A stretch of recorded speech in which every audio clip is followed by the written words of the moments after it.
பார்ப்போம்னா நம் வாழ்க்கையில நிறைய காரியங்கள் மறைந்து இருக்கிறது. அதாவது மறிக்கவில்லை, மறித்த நிலையிலே இருக்கிறது. மறிக்கவில்லை, ஆசீர்வாதம் மறிக்கும் நிலையில் இருக்கிறது. சமாதானம், சுகம், இப்படி அநேக காரியங்கள் அப்படி இருந்தாலும் ஆண்டவர் மரித்து உயிர்த்தெழுந்த பிறகு ஆண்டவர் என்ன சொல்லுகிறார்? நாம் முதலாவது ஒரு வார்த்தையை பார்த்துருவோம். பார்த்த பிறகு அது நமக்கு தொடக்க வார்த்தையாய் கர்த்தர் கொடுக்கக்கூடியது, அது தலைப்பாகவும் இருக்கும். மத்திய எழுதிய சுவிசேஷம் 28ஆம் அதிகாரம் 6ஆம் வசனம், அது இந்த வார்த்தை தலைப்பு. படிக்க, அவர் இங்கே இல்லை, தாம் சொன்னபடியே உயிர்த்தெழுந்தார். அல்லேலூயா. இதுவே தலைப்பு. என்னன்னா, அவர் இங்கே இல்லை, தாம் சொன்னபடியே உயிர்த்தெழுந்தார். படிங்க, கர்த்தர் வைத்த இடத்தில் வந்து பாருங்கள். அல்லேலூயா. இன்றைக்கும் இந்த வார்த்தையை சொல்ல முடியும். இன்னைக்கும் ஏதோ தெரியாத ஒரு நாட்டை சொன்னால் ஜனங்கள் எல்லோரும் அந்த நாடு எங்க இருக்கிறது தெரியாதுன்னு தெரியும்படி உள்ள ஒரு நாடு. இது ஏதோ ஒரு மூலையில உள்ள நாடு அல்ல. மத்திய கிழக்கில் மிகவும் சிறந்த நாடாய் இன்றைக்கும் விளங்கும் நாடானால் இஸ்ரவேல் நாடு. அல்லேலூயா. இன்னைக்கு உலக நாட்டில் இருக்கிற டாப்ல உள்ள மனிதர்கள் எல்லாரையும் காட்டிலும் டாப்ல இருக்கிற ஒரு நாடுனா இஸ்ரவேல் நாடு. இன்னைக்கு பெரிய பெரிய ஆயுதங்கள் வைத்து போர் செய்யத்தக்கதான பல நாடுகள் ஒன்று சேர்ந்து இந்த இஸ்ரவேலுக்கு எதிர்த்து வந்தாலும் இஸ்ரவேல் கையே ஓங்கும்படிக்கு ஓங்கி இருக்கத்தக்க நாடு. ஏன் அப்படியானால் இந்த நாட்டோட தேவன் இன்னமும் இருக்கிறார். இந்த நாட்டுக்கு தேவன் வாக்குத்தத்தம் பண்ணினவர். அந்த நாட்டில தான் அவர் வைக்கப்பட்ட கல்லறை இருக்கிறது. அந்த கல்லறையை குறித்து ஒரு ரெண்டு வாரத்துக்கு முன்பு கூட ஆராய்ச்சி செய்து நிரூபித்தார்கள். அவர் வைக்கப்பட்ட இடம் ஒரு திராட்சை தோட்டமும் அத்திமர தோட்டமும் இருந்த இடம். ஏன்னா இது கட்டுக்கதை அல்ல, இது 100க்கு 100 உண்மையான நடந்த சம்பவம், நம் கண்ணு முன்னாடி தெரியத்தக்கதான சம்பவம்.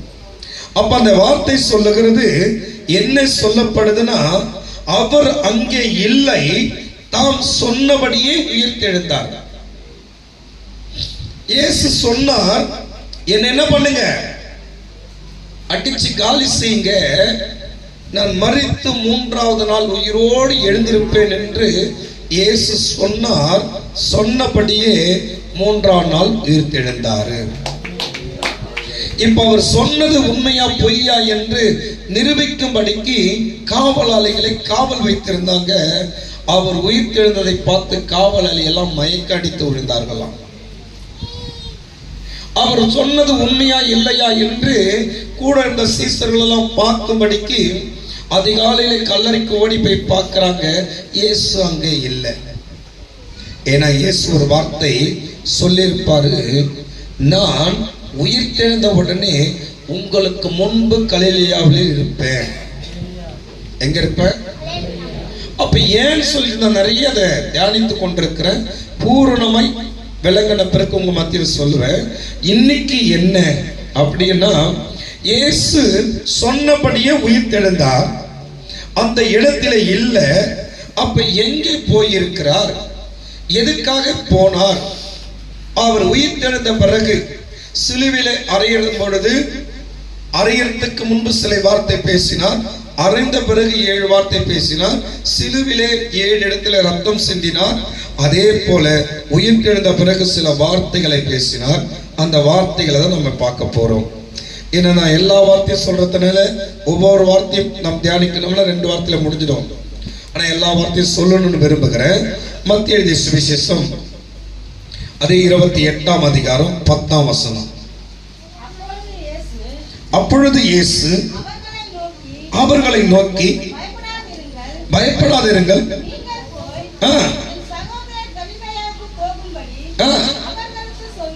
அல்லேலூயா. இன்னைக்கு இயேசு உயிர்த்தெழுந்த உடனே நம்மளை பார்த்து சொல்லக்கூடிய ஒரு வார்த்தை என்னன்னு கேட்டீங்கன்னா, பயப்படாதிருங்கள். இது உங்களுக்கு வாக்குத்தத்தம். வேதத்திலே 365 இடத்துல இருக்குது இந்த வார்த்தை. எத்தனை இடத்துல? ஏன்னா ஒவ்வொரு நாளும் ஒவ்வொரு மனிதருக்கும் பயப்படத்தக்கதான சம்பவம் நடக்கதான் செய்யும். ஒவ்வொரு நாளும் அன்புக்குள்ள சின்னமா சாட்சி கொடுத்தாங்க, அந்த குழந்தை கருவில் இருக்குது, இந்த பிரச்சனை அதை எடுத்துன்னு சொன்னாங்கன்னு சொல்லிட்டு நம்ம சபையிலே நம்ம செபித்தோம். ஆனா அவங்க கிட்ட ஒரு வார்த்தை சொல்லுங்க, எந்த காரணத்தை கொண்டு என்ன பண்ண தேவையில்ல, எடுக்க வேணாம்னு சொல்லுங்க, பிறந்த பிறகு அந்த குழந்தை அதிசயத்தை பார்க்கணும். ஏன்னா எல்லாம் செபிக்கிற செபத்தை கர்த்தர் கேட்கிறார். அந்த பிள்ளை பிறக்கும் நாளுக்கு முதல் நாள் கூட பிரச்சனை சொன்னாங்க, ஏதோ சொல்லியிருக்காங்க, பிறந்தவருக்கு பிரச்சனை. ஆனா எல்லாத்தையும் தாண்டி அவர் பேக்க பிடிச்சு வலிக்கிறாரு. அல்லேலூயா. ஏன்னா கர்த்தர் ஒரு பிள்ளையை தாயின் கருவிலை தேர்ந்தெடுக்கும் பொழுது அந்த பிள்ளையை அழிப்பதற்கு திட்டம் வைப்பதே சாத்தானுடைய திட்டம். நிறைய பேர் என்ன சொல்ல நினைக்கிறாங்கன்னா, நாங்கெல்லாம் இந்து ஃபேமிலி, எங்களை இடத்துல எப்படி தேவன் தேர்ந்தெடுப்பான்னு. எல்லார் இடத்திலும் கர்ப்பத்தின் கனி கர்த்தரால் உண்டான சுதந்திரம். அந்த பிள்ளைகள் மேல ஒரு சில பிள்ளைகள் பிறக்கிறது, ஒரு சில பிள்ளைகள் தெரிந்து கொள்ளப்படுகிறது. அந்த தெரிந்து கொள்ளப்பட்ட பிள்ளைகளுக்கு தான் படிப்புல இருந்து, வாழ்க்கையில இருந்து, பிறப்புல இருந்து தொடக்கம் முதல் கொண்டே கஷ்டம் போல் தெரியும். ஆனா ஒரு நாள் அதை நிமிர்ந்து நிற்கும் பொழுது உலகமே திரும்பி பார்க்கும். இப்ப இங்க சொன்ன வார்த்தை ஆண்டவர் சொல்றாரு, பயப்படாத. எல்லாம் வரும், பிரச்சனை மேல் பிரச்சனை வந்து கொண்டேதான் இருக்கும். நீ பயந்தினா தோத்து விட்ட, நீ பயப்படலன்னா உன்னால ஜெயிக்க முடியும். அல்லேலூயா. அப்ப என்ன சொன்னார்? எழுந்து உயிர்த்தெழுந்த பிறகு அவர் மக்களை பார்த்து சொல்றார், நீ பயப்படாத. இன்னைக்கு நமக்கு எல்லாருக்குமே பயம் இருக்குது. நமக்கு எல்லாருக்குமே எதுலயோ ஒரு பயம். கடன் பிரச்சனை மாறுமான பயம், வட்டி கட்ட முடியுமான பயம், பிள்ளைகளுக்கு திருமணம் செய்ய முடியுமான பயம், பிள்ளைகள் எல்லாம் படிக்கமான பயம், என் வாழ்க்கை என்ன ஆகுமோன்னு பயம். ஆனா வேதம் சொல்லுது, நீ எதை குறித்தும் பயப்படாத, அதனதின் காலத்தில் அதனதையே நேர்த்தையாய் செய்வேன். அதனதின் காலத்தில் அதன் காலத்தை நேர்த்தையாய் செய்வேன், நீ பயப்படாத அப்படின்னு சொன்னார். அடுத்தது ஆண்டவர் பயப்படாத சொல்லிட்டு பின்பு லூக்கா எழுதிய சுவிசேஷம் 24ஆம் அதிகாரம் 36வது வசனம்.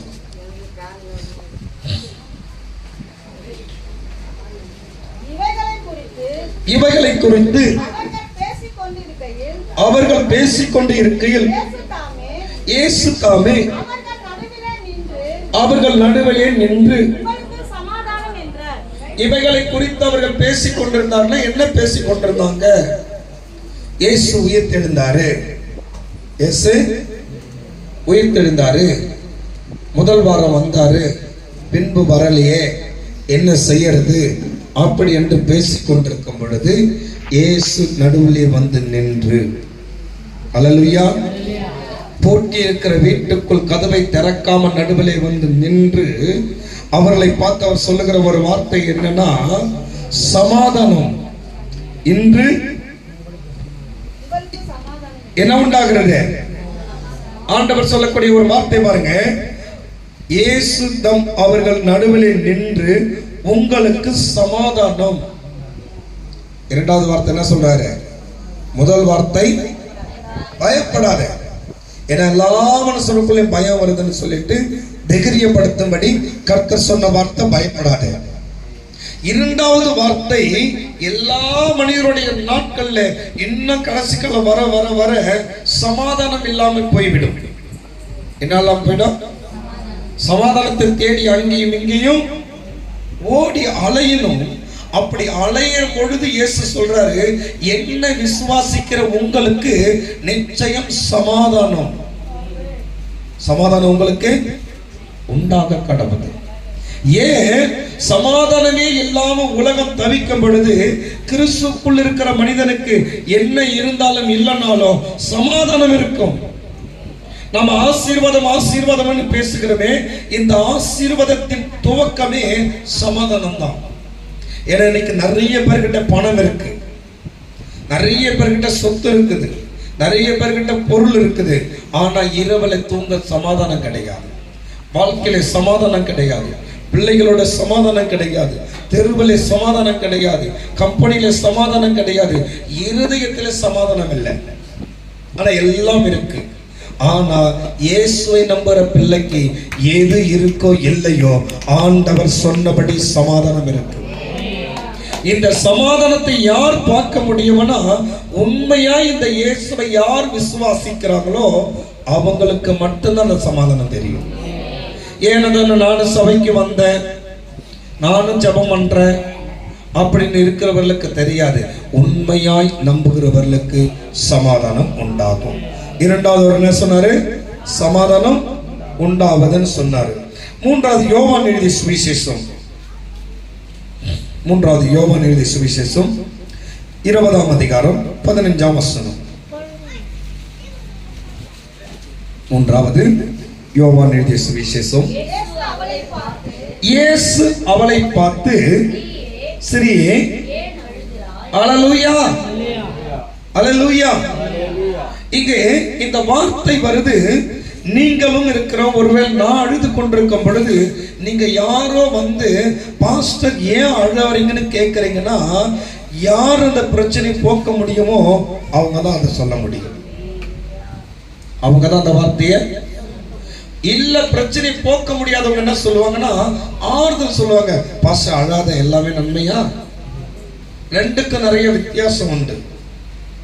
நம்ம கூட சாவு வீட்டுக்கு போனோம்னா சொல்லுவோம், அவங்கள பார்த்து அழாத எல்லாம் மாறும். யாரும் தோல்வி அடைந்தவங்க கிட்ட பார்க்கும்போது அழாத எல்லாம் மாறும்.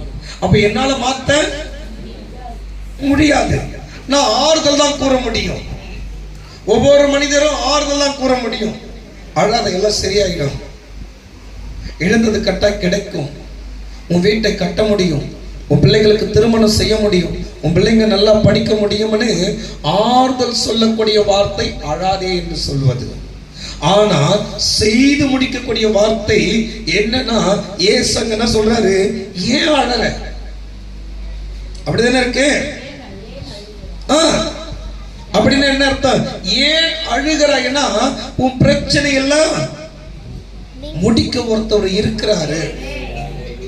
உன் அழுகிய மாத்த அவரால் முடியும். நான் தான் அது. அதனாலதான் சொல்றேன், நீ ஏன் அழற? என்ன பிரச்சனை உனக்கு? அதோடைய கேள்வி அதுதான். உனக்கு என்ன பிரச்சனை? உன் லைஃப்ல என்ன பிரச்சனை? உன் மனசுல என்ன பிரச்சனை? ஏன் அழற? நான் இருக்கிறேன்ல, நான் பார்த்துப்பல்ல அப்படின்னு சொல்லத்தக்கதான வார்த்தை அது. அப்ப இயேசு உயிர் தெழுந்து 3வது கேட்கக்கூடிய வார்த்தை, சிறியே நீ ஏன் அழற? உன் வாழ்க்கை செத்துருச்சுன்னு பாக்குறியா? நீ தேடின இயேசு செத்துட்டாருன்னு பாக்குறியா? இனி வரமாட்டாருன்னு பாக்குறியா? அவர் உயிரோடு உன்னோடவே இருக்கிறவர்.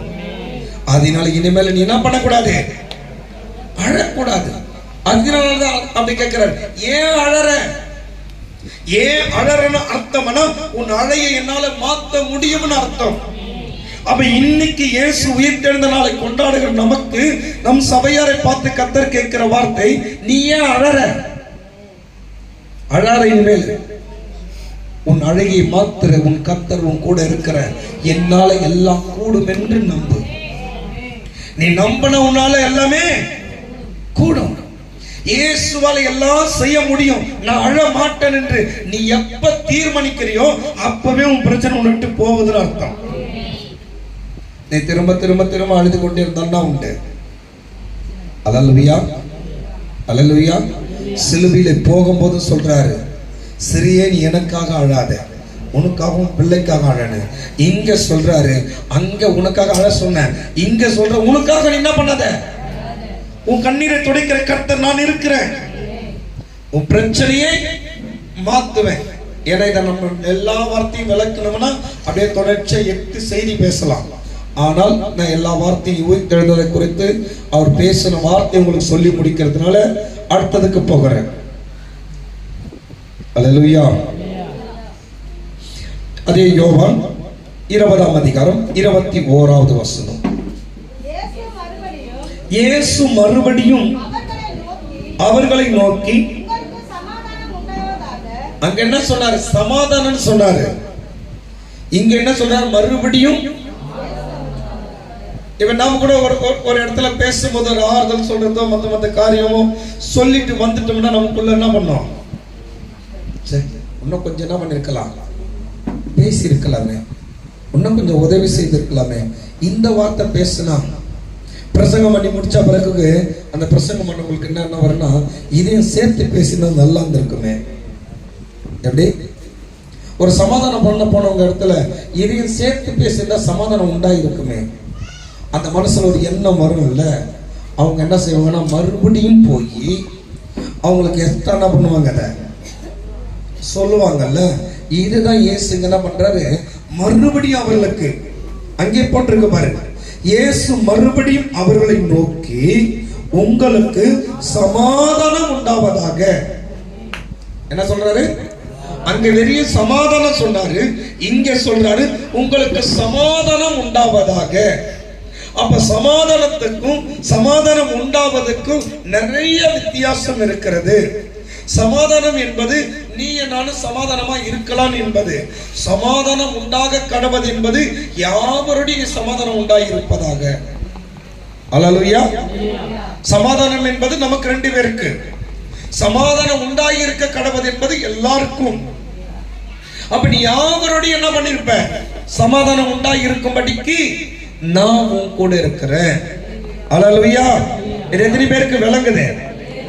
சமாதானம் உண்டாகுவதான எல்லாரோடையும் சொல்லிட்டு அவர் அர்த்தம் சொல்ற படிங்க.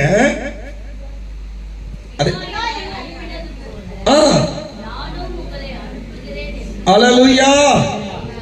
இப்ப புரியுதுங்களா? அது பிதா என்னை உலகத்துக்குள் அனுப்பினார், நான் உலகத்தோட சமாதானமா இருந்து எல்லா காரியமும் பிதா சித்தத்தை செய்ததை போல உங்களை நான் உலகத்துக்குள்ள அனுப்புகிறேன்.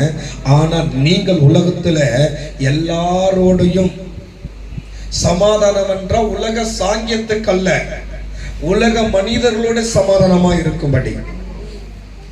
அர்த்தம் புரியுதுங்களா? சமாதானம் என்பது பெண் கொடுத்து பெண் எடுத்து, சமாதானம் என்பது விக்கிரக கோயிலோட நானும் போய் சமாதானமா இருப்பேன், சமாதானம் என்பது சாங்கிய பக்கத்தோட சமாதானமா போவேன். அந்த சமாதானத்தை குறித்து தேவன் சொல்லவில்லை. இங்கே சொல்லுகிற சமாதானம், உங்களுக்கு சமாதானம் உண்டாயிருக்க கடவுதுனா, நீங்கள் உலகத்திலே பார்க்க போற அநியாயத்தை பார்க்கும் பொழுது நீ மனம் சோர்ந்து அழ ஆரம்பிக்க கூடாது. அதுக்கு பதில் கர்த்தர் என்னோடு இருக்கார், நீ சமாதானமாய் ஊழியம் செய்ய வேண்டும்.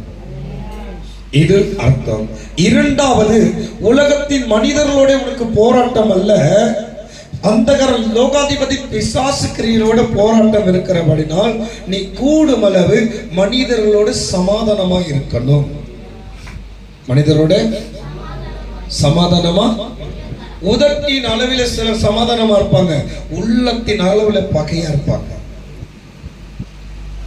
அப்படி யாராவது பாத்துக்கிறீங்களா? அப்படி யாராவது பாத்துக்கிறீங்களா? உதட்டின் அளவில் சமாதானமா இருப்பாங்க, ஆனா உள்ளத்தின் அளவில் எப்படி இருப்பாங்க?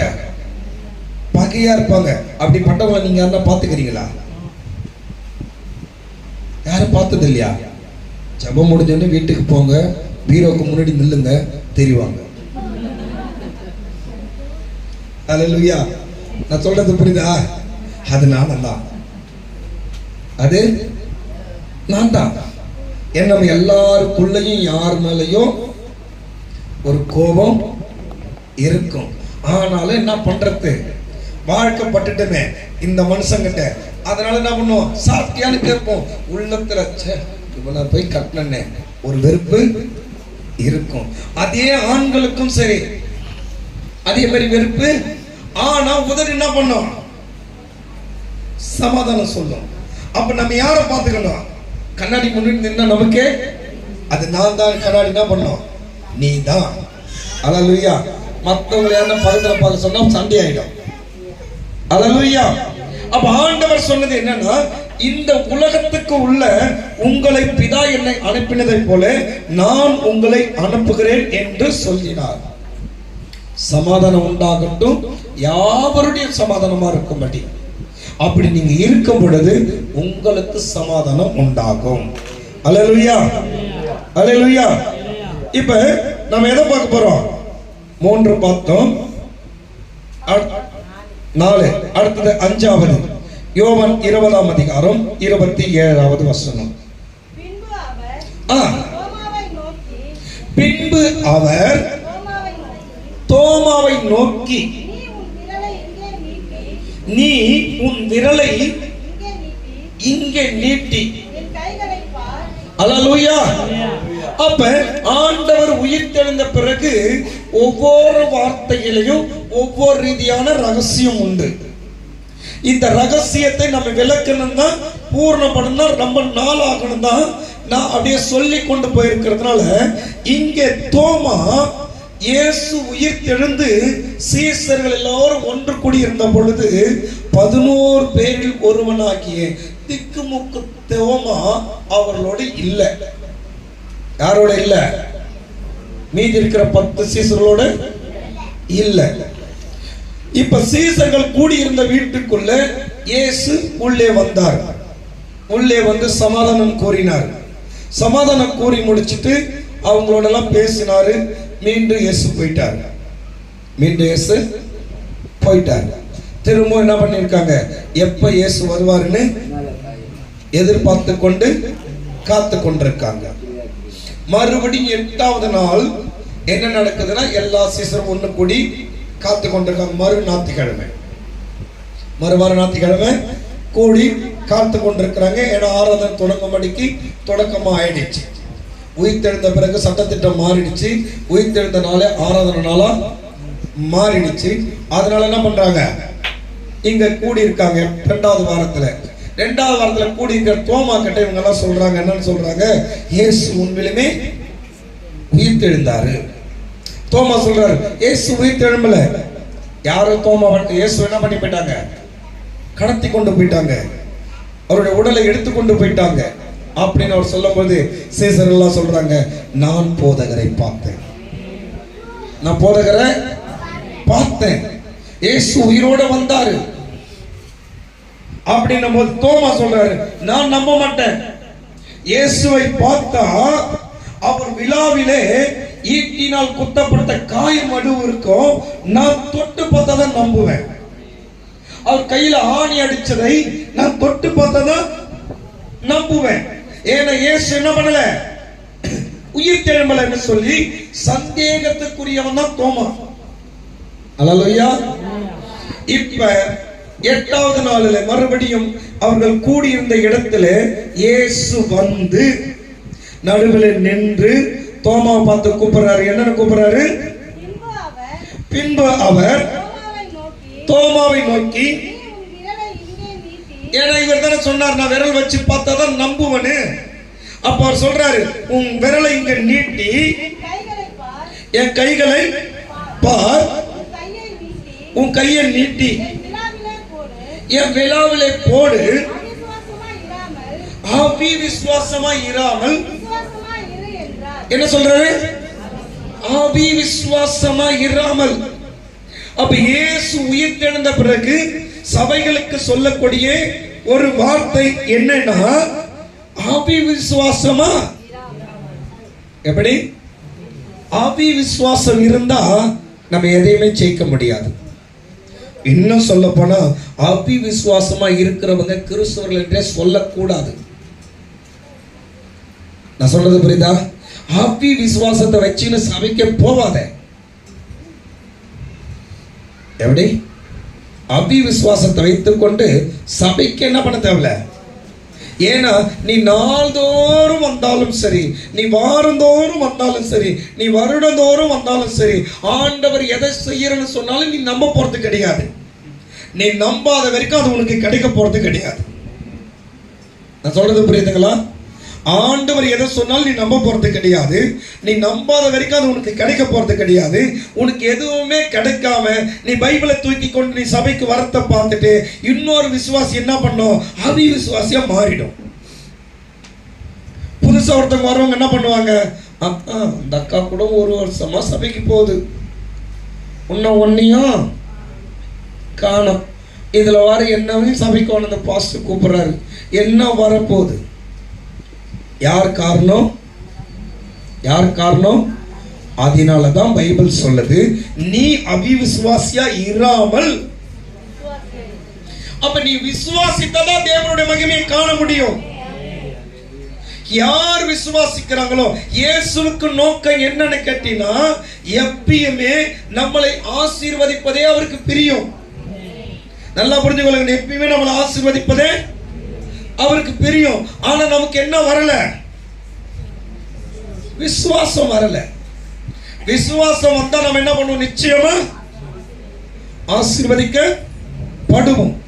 என் கர்த்தர் என்னை ஆசீர்வதிப்பார், என் ஆண்டவர் என்னை உயர்த்துவார், என் ஆண்டவர் என் பிள்ளைகளை படிக்க வைப்பார், என் ஆண்டவர் என் பிள்ளைகளுக்கு திருமணம் செய்வார்.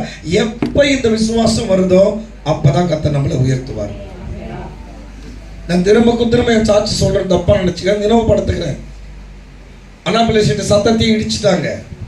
நான் இப்பவும் சொல்லுவேன், என் கல்யாணத்தில் நடந்த அதிசயம் அதுக்கப்புறம் அந்த சத்தத்தில் நடக்கல.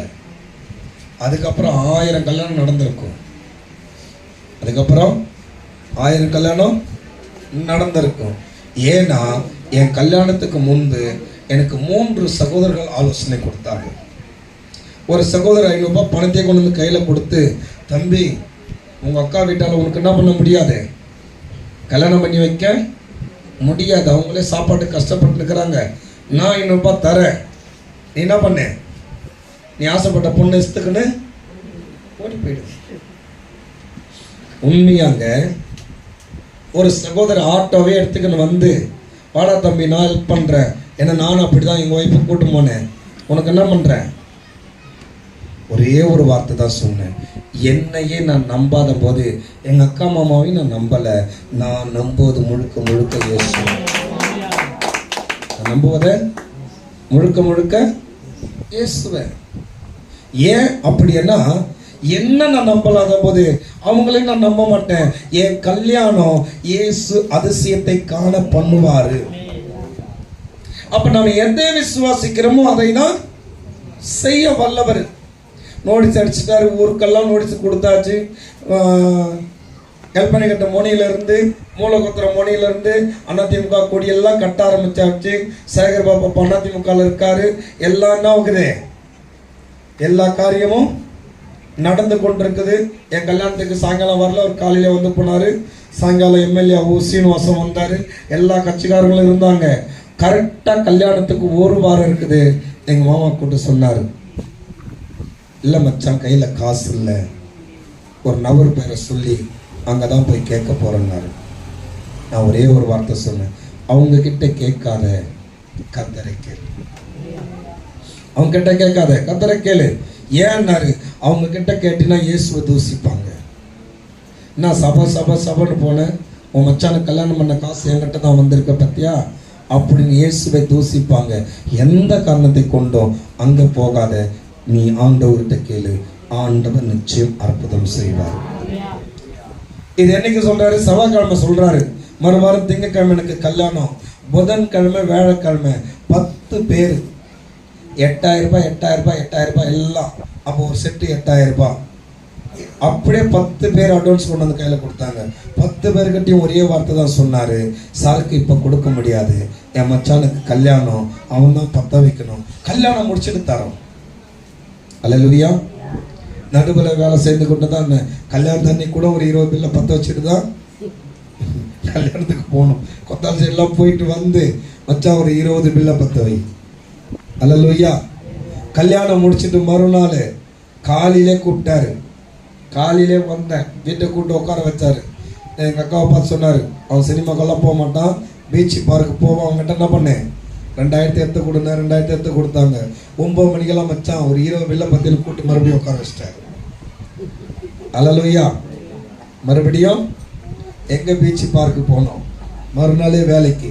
ஆனா அந்த கல்யாணத்துல என்ன ஒரு அதிசயம்னா, கீழையும் பரிமாறினாங்க, மேலையும் பரிமாறினாங்க. ஏன்னா அவ்வளோ ஜனத்தை கர்த்தர் கொடுத்தார். ஒருவேளை சாத்தான் சொன்னபடிக்கு நான் அந்த மனிதர்களுடைய ஆலோசனை கேட்டு ஆட்டோ வந்ததுன்னு கூப்பிட்டுக்குன்னு போயிருந்தா இந்த அதிசயத்தை பேச முடியாது. இயேசுவை விசுவாசிக்கிறவர்கள் தேவ அதிசயத்தை பார்க்க முடியும். அதனாலதான் தோமா கிட்ட சொல்றாரு, தோமாவே நீ விரல வச்சு ஒன்ன செக் பண்ணிக்கோ, இயேசு உயிர் தெழுந்தது உண்மை, உன்னை ஆசீர்வதிக்க போகிறது உண்மை. அல்லேலூயா. அடுத்த வசனம் படிக்கலாம், அதுல ஒன்னும் அருமையா இருக்கும். என்ன ஆண்டவரே?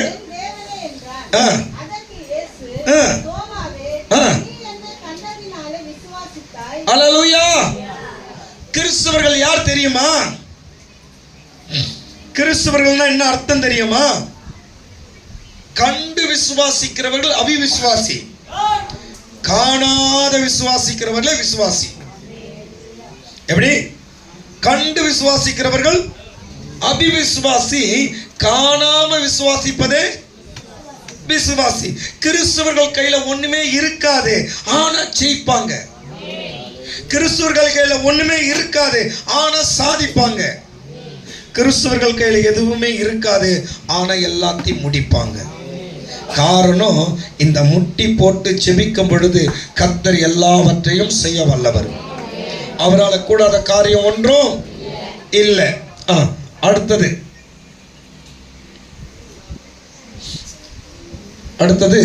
மத்தேயு எழுதிய சுவிசேஷம் 28ஆம் அதிகாரம் 9வது வசனம்.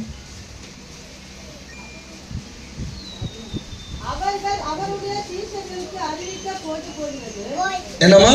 அவர்கள் அவருடைய சீசர்களுக்கு அறிவிக்க போகும்போது இயேசு தாமே அவர்களுக்கு எதிர்பட்டு. அல்லேலூயா, அல்லேலூயா. இப்ப இயேசு உயிர் தெழுந்தாருன்னு தெரிஞ்சிடுச்சு, இயேசு உயிர் தெழுந்துட்டாருன்னு தெரிஞ்சிடுச்சு. இப்போ மரியாள் எல்லாம் என்ன பண்றாங்கன்னா, எல்லா சீசர்களுக்கும் அறிவிக்கலாம்னு சொல்லிட்டு சந்தோஷத்துல போய் கொண்டிருக்கும் பொழுது இயேசு அவர்களுக்கு எதிரே வந்து நின்று, இயேசு அவர்கள் எதிரே வந்து நின்று என்ன சொல்றாரு? வாழ்க. என்னங்க? வாழ்க. சாத்தான வார்த்தை வாழ்க அப்படின்னா என்ன அர்த்தம்னா, இந்த வாழ்க என்னும் வார்த்தையில நிறைய ரகசியம் உண்டு. அல்லேலூயா. இந்த வாழ்கை கோஷ்டம் நாம் எல்லாமே இங்க பாருங்க, இங்க இருக்கிறவங்க முக்காவாசி பேரு வாழ்கை கோஷ்டம் போட்டவங்க தான், போலன்னு சொல்ல முடியாது. அப்ப அந்த வாழ்கை என்னும் வார்த்தையை நம்ம சொல்லுகிறோம்னா அவர்கள் நம்மளிலும் பெரியவர்கள் அர்த்தம். நான் சொல்றது புரியுதா? நம்மளிலும் பெரியவர்கள் அர்த்தம். நமக்கு எதையாவது அவங்க செய்ய வேண்டும்னு எதிர்பார்ப்போம், அவங்க மூலமா ஏதோ நன்மை பெற போகிறோம் என்று எதிர்பார்ப்போம். அப்படிப்பட்டவர்களை பார்த்துதான் வாழ்க்கைன்னு சொல்லுவோம். நம்மளை காட்டிலும் கீழாக தலை காஞ்சவங்களை பார்த்து நீ வாழ்கன்னு சொல்லுவோமா? என் கௌரவம் ஒன்னாவது, என் தகுதி என்ன, என் ஸ்டேட்டஸ் என்ன, எல்லாம் நம்ம என்ன பண்ணுவோம்? உன்னை போய்க்கு வாழ்க நானு சொல்லுவோனா? சொல்லுவோமா? நாம சொல்ல மாட்டோம். ஆனா நம்மளிலே மேலா இருக்கிறவர்களை, தலைவர்களை, நமக்கு உதவி செய்கிறவர்களை பார்த்து நாம வாழ்கை என்று கோஷ்டமிடுவோம், வாழ்த்துவோம். ஆனா இயேசு வந்து அப்படி சொல்லாம நம்மளை பார்த்து வாழ்கன்னு சொல்றாரு. அப்ப நம்மள அவர் எப்படி பார்க்கிறாரு? கொஞ்சம் சொல்லுங்க, எப்படி பார்க்கிறாரு? தலை காஞ்சவர்களா பார்க்கல, ஆண்டவருக்கு மேலாக நம்மளை பார்க்கிறாரு. யார் பிள்ளை? நம்மளை யார் ஆயிட்டோம்? இயேசு சிந்தின ரத்தத்தினால கழுவப்பட்டபடினால் இயேசுவின் பிள்ளையா மாறின பொழுது பிள்ளையை தகப்பன் வாழ்த்தியா ஆகணும். பிள்ளையை தகப்பன் என்ன பண்ணி ஆகணும்? வாழ்த்தியே ஆக வேண்டும். நல்ல தகப்பன் வாழ்த்துவான். இயேசு நல்ல தகப்பன்.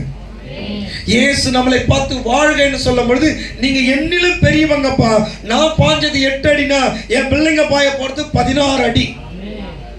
எத்தனை பேருக்கு இது புரியுது? அப்ப நம்மளை எப்படி பார்க்கிறாரு? இயேசுலையும் பெரியவரா? வார்த்தைனோ வாழ்க்கைனவோ சின்ன வார்த்தை தான். இயேசு அவரை காட்டிலும் நம்மள பெரியவரா பார்க்கிறாரு. அதனாலதான் அவர் சொன்னாரு, என்னை விசுவாசிக்கிறவன் என்னிலும் பெரிய காரியத்தை செய்வான். எப்படி? என்னை விசுவாசிக்கிறவன் என்னிலும் பெரிய காரியத்தை செய்வான். நான் செத்தவனை உயிரை எழுப்பினா நீயே எழுப்புவ. நான் கடல் மேல நடந்தா நீயும் நடப்ப. நான் கடலை பிளந்தா நீயும் பிளக்க செய்வ. ஏன்னா நீ விசுவாசித்து இந்த மலையை பார்த்து பேருண்டு போன்னு சொன்னா மலை பேருண்டு போகும். கடுகளவு விசுவாசம் இருந்தால் இதை செய்கின்றார். ஆனா எல்லாருமே சிம்பிளா சொல்லுவாங்க சின்ன விதைன்னு. அந்த சின்ன கடுகளவு விசுவாசம் நமக்குள்ள இருந்தா நம்மளை கொண்டு கர்த்தர் பெரிய காரியம் செய்வார். அல்லேலூயா. இது புரியுதுங்களா உங்களுக்கு? அப்ப வாழ்க்கை என்ற அந்த வார்த்தையில எவ்வளவு உயர்வு இருக்குது. அப்ப இயேசுவுக்கு நம்மளை உயர்த்தி அழகு பார்ப்பதே அவருக்கு ஆசை. நம்மளெல்லாம் தலைவராக்கணும்னு அவருக்கு ஆசை. நம்மளெல்லாம் தலைவரா ஆக்கணும்னு அவருக்கு ஆசை. எதுலயும் ஒரு தலைவராயிரு. கட்சியில தலைவராயிரு, ஆபீஸ்ல தலைவராயிரு, ஜபக்கூட்டத்துல தலைவராயிரு, சபையில தலைவராயிரு. மற்ற ரீதியான எந்த காரியத்திலேயாவது என் பிள்ளை ஒரு காலமும் என்னவா இருக்கக்கூடாது? கீழாக கீழாக என் பிள்ளை இருக்க கூடாது. என் பிள்ளை மேலாக இருக்கணும். அல்லேலூயா. எத்தனை பேர் விசுவாசிக்கிறீங்க? அமர்து எத்தனை பேருக்கு தெரியும்? அமர் இந்த சைடு வந்தார அமர்த்து தான் ஒரு பேர். எத்தனை பேருக்கு தெரியும்? வெறும் 5வது தான் படிச்சிருக்காரு. ஆனால் அவர் கூட வேலை செய்யறவங்க எல்லாருமே டிகிரி படிச்சவங்க. அவங்களுக்கு எல்லாருக்கும் மெயின் மேனேஜர் யாருன்னு கேட்டா இவர் தான். அவர்களுக்கெல்லாம் மெயின் மேனேஜர் யாருன்னு கேட்டா அமர்து தான். காரணம், கர்த்தரை நம்பினா உனக்கு படிப்பு இருக்கோ படிப்பு இல்லையோ கர்த்தர் உன்னை மேலானவரா மாற்றுவார். கர்த்தர் உன்னை மேலானவரா மாற்றுவார். நித்தின் டிவி ஓனர் நினைக்கிறேன். அந்த ஓனர் வெறும் 10வது தான் படிச்சிருக்க, 10வது ஃபெயில் ஆயிருக்காரு. 10வது ஃபெயில் ஆயிட்டாரு. இதே நம்ம வால்டெக்ஸ் ரோட்ல தான் நடந்துதான் சௌகர்பேட்டைக்கு வேலைக்கு போவாராம். சின்ன பையன் சொல்லிட்டு சௌகர்பேட்டில் இருக்கிற சேடு கால் என்ன பண்ணுவானா, காலை பிடிச்சி விடுன்னு சொல்லுவானா. ஆனால் நடந்து போகும் நேரங்களில் ஒரே ஒரு கைப்பிரதி கிடைச்சி அதில் எடுத்து பார்க்கும்போது சர்வ வல்லமுள்ள தேவன் சகலத்தை செய்ய வல்லவர். இது மட்டும் அவருக்கு மனசுல என்ன வீட்டுக்குது? 15. இதை எடுத்துக்கின்னு போகும்போது வீட்டாண்ட பிபிஎஸ் இந்த மாதிரி ஊழியெல்லாம் சொல்லும் பொழுது அங்கே போய் கேட்கும் போது சொன்னாங்களாம், பைபிளில் சொல்லியிருக்குதுப்பா அப்படின்னு. அப்போ நான் என்ன செய்யணும்? சபைக்கு போக ஆரம்பிச்சிட்டேன். ஞாயிற்றுக்கிழமை சபைக்கு போக ஆரம்பிக்கும் பொழுது ஒரே ஒரு ஜபம் தான் பண்ணுவாராம்.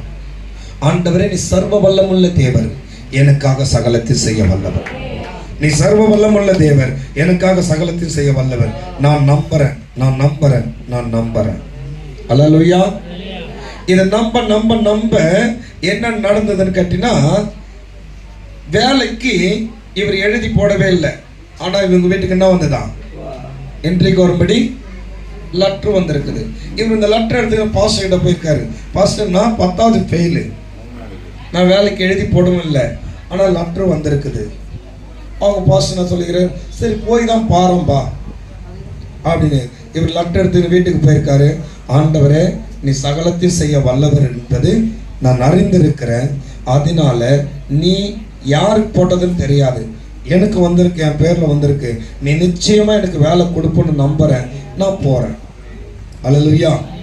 போன ஆபீஸுக்கு போனா 40 பேர் உட்காந்துங்கிறாங்க அந்த வேலைக்கு. இவர் அப்படியே பார்த்து கேட்டாராம், நீங்களாம் என்ன படிச்சிருக்கீங்கன்னாராம். அவங்கவுங்க என்ன பண்ணிக்காங்க, எல்லாம் டிகிரி முடிச்சுன்னு சொல்லியிருக்காங்க. இவர் மனசுக்குள்ளே நினச்சின்னு இருக்காரு, நாமளே 10th ஃபெயிலு, உள்ள போலாமா வேணாவா? ஆனா ஒண்ணு, ஆண்டவரே நீ சர்வ வல்லவர், நீர் எனக்காக சகலத்தை செய்ய வல்லவர். இது மட்டும் எனக்கு தெரியும். இங்க நாம் எதிர்பார்க்கவே இல்லை, இங்க வரும்படி கொண்டு வந்தவர் நீர். கட்டாயம் எனக்கு வேலை தர செய்வேன், கட்டாயம் எனக்கு வேலை தர செய்வேன்னு சொல்லிட்டு 35வது ஆளாக உள்ளே போனாராம். உள்ளே போனோடனே அவங்க கேள்வி கேட்டாங்களாம். சாக்லேட் கம்பெனி வியாபாரத்தை குறித்து பேசும்போது சொன்னாங்களாம். அப்போ இவர் சொன்னாராம், நீ என்னை ராஜஸ்தான் மனாந்தரத்தில் கொண்டு போய் விடு, நான் மணலை கூட விலை போட்டு விற்பேன்னாராம். எங்கே கொண்டு விடு? ராஜஸ்தான் பாலைவனத்தில் கொண்டு போய் விடு, அந்த மணலையும் நான் என்ன பண்ணுவேன், விலை போட்டு விற்பேன் அப்படின்னாராம். அவங்க சிரிச்சிங்கன்னு நீ போய் சேரில் உட்கார அப்படின்ட்டாங்களாம். சிரிச்சிங்கன்னே போயிட்டு வெளியே உட்காருங்க. போனவங்க வந்தவங்க எல்லாரும் போய் நிற்காங்க. கூட இவர் கூட ஒரு 4 பேர் உட்காந்துருக்காங்க. இவர் மனசுக்குள்ளே நினச்சிருக்காரு சப்போர்ட்டுக்கு ஒரு 4 பேர் இருக்காங்க. இந்த 4 பேரையும் கூப்பிட்டு அனுப்பிட்டாங்களாம். அவர் மனசுக்குள்ளே ஒரு எண்ணம் வந்துதான், ஒருவேளை நான் பேசுறது ஏதோ தப்போ, புழக்கிறதுக்கு என்ன பண்ணுறாங்க, தனித்து உட்கார வச்சிருக்காங்களோ, சரி என்ன நடந்தாலும் பார்க்கலாம். ஆனால் ஒன்று ஆண்டவரே, சகலத்தையும் செய்ய நீ யாரு?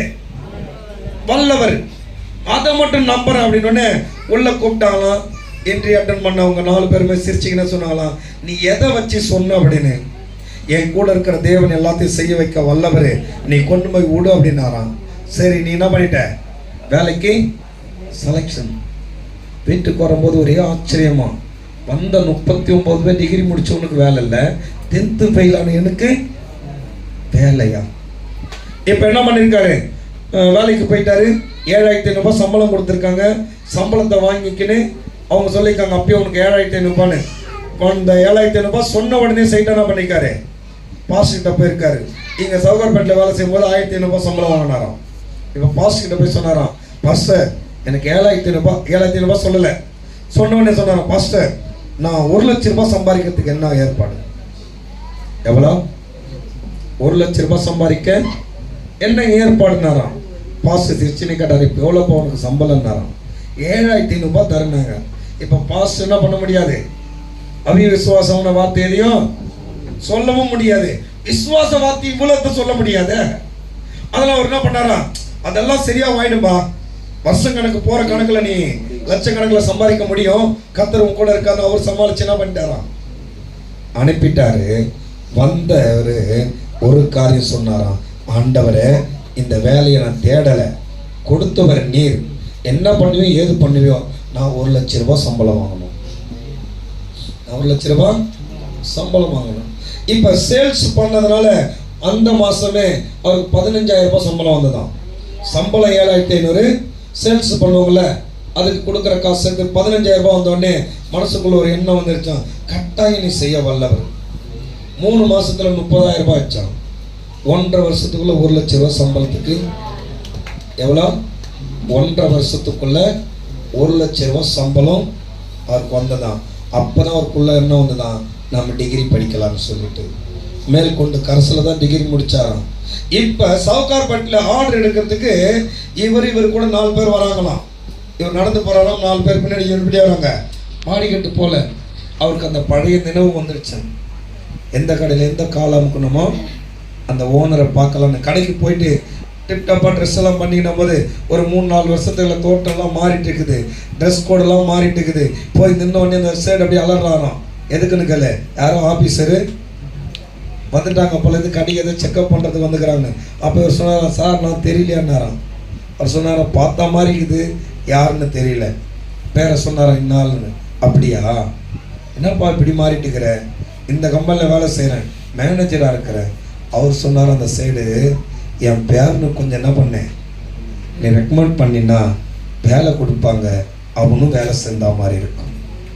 ஏன் இதை நான் உங்க மத்தியில் சொல்றேன்னா, சாட்டா அந்த வாழ்கன்னு சொல்ற அந்த வார்த்தை இருக்குல்ல, அந்த வார்த்தையை விசுவாசித்தா நாம் எல்லாரும் வாழ்வோம்.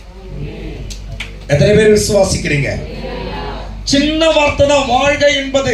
ஆண்டவர் சொன்ன வார்த்தை வாழ்கன்னு சொன்னாரு. ஆனா அந்த வாழ்க்கையோட பின் அர்த்தம் இவ்வளவு இருக்கிறது. அல்லேலூயா. கர்த்தர் நிச்சயம் நம்மளை ஆசீர்வதிக்கவே அவருக்கு வல்லவரா இருக்கிறார். அடுத்தது அதே மத்திய எழுதிய சுவிசேஷம் 28ஆம் அதிகாரம் 20வது வசனம்.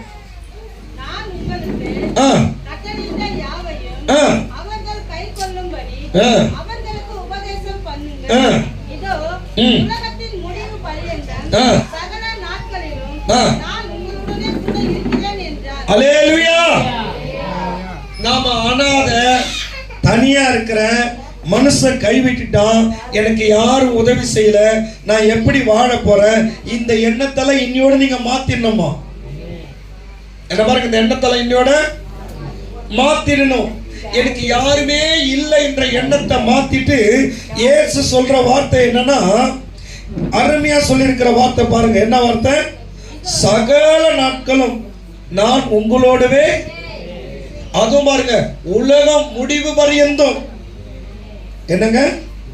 உலகம். அப்ப இந்த உலகம் முடிவு வர வரைக்கும் இயேசு இந்த பூமியில நம்மளோட இருப்பார். நம்மள அவர் தனியா விடவே மாட்டார். உலகம் முடிவு வரையும் நான் உன்னோடவே இருக்கிறேன்னு சொல்லி இயேசு வாக்கு பண்ணின தெய்வம் இன்னைக்கு நம்மளோட இருக்கிறார். அப்ப சர்வ வல்லமுள்ள தேவன் என் கூட இருக்கும்போது நாம அனாதனை அழலாமா? என்னால ஒண்ணும் முடியலன்னு நம்பலாமா? நான் தோத்துருவேன்னு சொல்லலாமா? என் வாழ்க்கை அவ்வளவுதான் எண்ணலாமா? நீங்க யோசித்து பாருங்க. சர்வ வல்லமுள்ள தேவன் உலகத்தின் முடிவு பரியந்தம் யார் போனாலும், ஒருவேளை கட்டின புருஷன் முன்ன போயிடலாம், கழுத்து நீட்டின மனைவி முன்ன போயிடலாம், தகப்ப இருக்கும்போது புள்ள போயிடலாம், யார் போனாலும் போகாதவர் ஒருவர் இயேசுவும் கூடவே இருக்கிறபடினா நீ எதுக்கும் அழக்கூடாதான். நீ எதுக்கும் என்ன பண்ணக்கூடாது? அழக்கூடாது, கலங்கக்கூடாது. இன்னும் 2 வார்த்தை, டைம் ஆயிடுச்சு, நான் முடிச்சிடுறேன். லூக்கா எழுதிய சுவிசேஷம் 24ஆம் அதிகாரம் 25வது வசனம்.